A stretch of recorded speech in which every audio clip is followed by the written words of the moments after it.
The Trump administration is trying to make it a lot harder to go to graduate school and get an advanced education if you don't come from a wealthy family. Because up until now, if you were getting an advanced degree, becoming a nurse practitioner or a physician assistant or a physical therapist or a school counselor, you could borrow the money you needed to pay for school and then you paid it back with interest.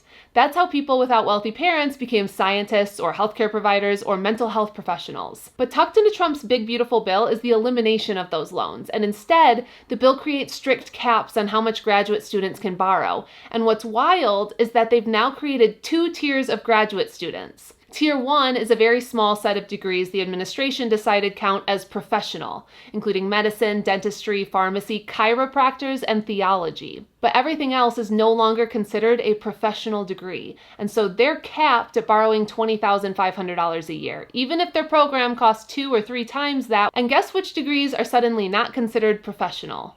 Nursing, nurse practitioners, physician assistants, counseling and therapy, social work, public health, education. Almost every single one is a female-dominated field. Almost every single one is essential to health equity, meaning the basic idea that everyone deserves a fair chance to be healthy. And almost every single one costs far more than $20,500 per year to attend. So the obvious impact is that students in these professions, which are overwhelmingly women, often first generation, often coming from the same communities they then go back to serve, will no longer be able to borrow enough to enter these fields at all. They simply won't be able to afford it.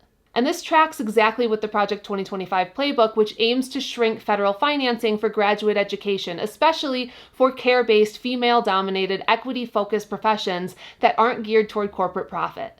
So if you care about having enough nurses, NPs, therapists, mental health care providers, speech therapists, school counselors, this affects you. If you care about kids, older adults, disabled people, rural communities, maternal health, mental health, this affects you. And even if you don't care about any of those things, this affects you. Because if you cut off the pipeline for care-based professions, you guarantee a sicker, more unequal America, which is bad for all of us.